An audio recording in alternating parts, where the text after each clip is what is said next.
पाठ 13 वाक्य। सही क्रम में रखे गए दो या दो से अधिक सार्थक शब्दों के समूह को वाक्य कहते हैं। वाक्य के अंग। वाक्य के दो अंग होते हैं, उद्देश्य, विधेय। उद्देश्य, वाक्य में जिसके बारे में कुछ कहा जाता है उसे उद्देश्य कहते हैं। मुख्य वाक्य का कर्ता ही उद्देश्य होता है, जिसके द्वारा वाक्य में क्रिया की जाती है। विधेय, वाक्य में उद्देश्य के बारे में जो कुछ कहा जाता है उसे विधेय कहते हैं। संक्षेप में यह भी कह सकते हैं कि कर्ता द्वारा जो क्रिया की जाती है वह विधेय है। आइए उद्देश्य और विधेय को समझने के लिए कुछ उदाहरण देखें। सौम्या साइकिल चला रही है। सौम्या उद्देश्य, साइकिल चला रही है विधेय। मम्मी खाना बना रही हैं। मम्मी उद्देश्य, खाना बना रही हैं विधेय। दादाजी पत्र पढ़ रहे हैं।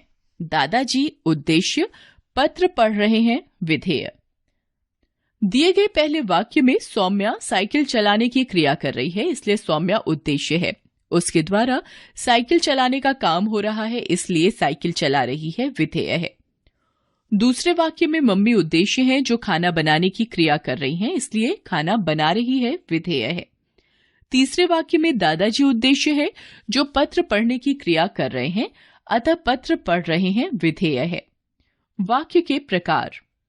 वाक्य कई प्रकार के होते हैं, लेकिन इस अध्याय में हम रचना के आधार पर तथा अर्थ के आधार पर वाक्यों के प्रकार के बारे में पढ़ेंगे। आइए इनके बारे में जानते हैं। रचना के आधार पर। रचना के आधार पर वाक्य तीन प्रकार के होते हैं: सरल वाक्य, संयुक्त वाक्य, मिश्रित वाक्य। सरल वाक्य, जिन वाक्यों में केवल एक ही उद्देश्य और एक ही विधेय होता है उन्हें सरल वाक्य कहते हैं। इनमें योजक चिन्हों का प्रयोग नहीं किया जाता, जैसे सुमेधा पेड़ से आम तोड़ रही है, रघु रेडियो पर गाने सुन रहा है। संयुक्त वाक्य, जब दो अलग अलग स्वतंत्र वाक्यों को योजक की मदद से जोड़कर एक वाक्य बनाया जाता है तो उसे संयुक्त वाक्य कहते हैं। जैसे नीति पढ़ रही है और ध्रुव खेल रहा है, हवा चल रही है तथा पत्ते गिर रहे हैं। मिश्रित वाक्य, किसी प्रधान वाक्य के साथ एक या एक से अधिक आश्रित वाक्य जोड़कर जो वाक्य बनाया जाता है उसे मिश्रित वाक्य कहते हैं। जैसे चाचा जी स्टेशन पहुंचे थे कि रेलगाड़ी चल पड़ी, उसने किताब लौटाई जो मेरी थी। अर्थ के आधार पर। अर्थ के आधार पर वाक्य 8 प्रकार के होते हैं।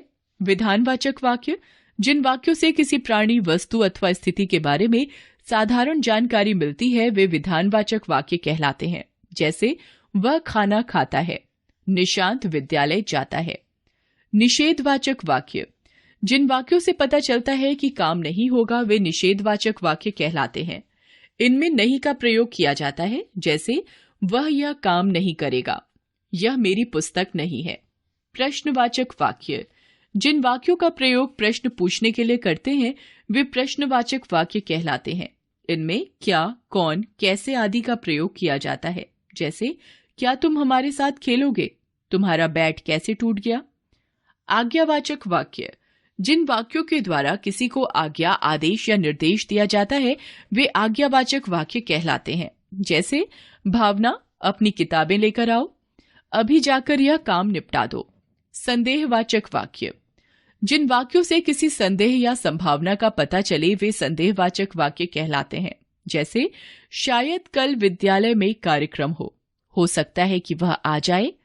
संकेतवाचक वाक्य, जिन वाक्यों से किसी संकेत या शर्त का पता चलता है वे संकेतवाचक वाक्य कहलाते हैं। जैसे यदि वह आएगा तभी मैं आऊंगा, अगर मेहनत करोगे तो सफलता मिलेगी।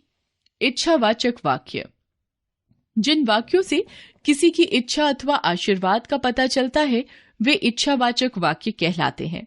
जैसे मैं बड़ा होकर सैनिक बनना चाहता हूं, काश हम उदयपुर घूमने जाते। विस्मयवाचक वाक्य, जिन वाक्यों से हैरानी, खुशी, दुख, शोक आदि का पता चलता है वे विस्मयवाचक वाक्य कहलाते हैं। जैसे शाबाश, तुमने परिवार का नाम रोशन किया, अरे यह प्रश्न तुमने हल कर लिया। आपने सीखा, सार्थक शब्दों के सही क्रम से वाक्य बनते हैं। वाक्य के दो अंग होते हैं, उद्देश्य और विधेय। रचना के आधार पर वाक्य के 3 प्रकार होते हैं: सरल वाक्य, संयुक्त वाक्य तथा मिश्रित वाक्य। अर्थ के आधार पर वाक्य के 8 प्रकार होते हैं: विधानवाचक, निषेधवाचक, प्रश्नवाचक, आज्ञावाचक, संदेहवाचक, संकेतवाचक, इच्छावाचक तथा विस्मयवाचक वाक्य।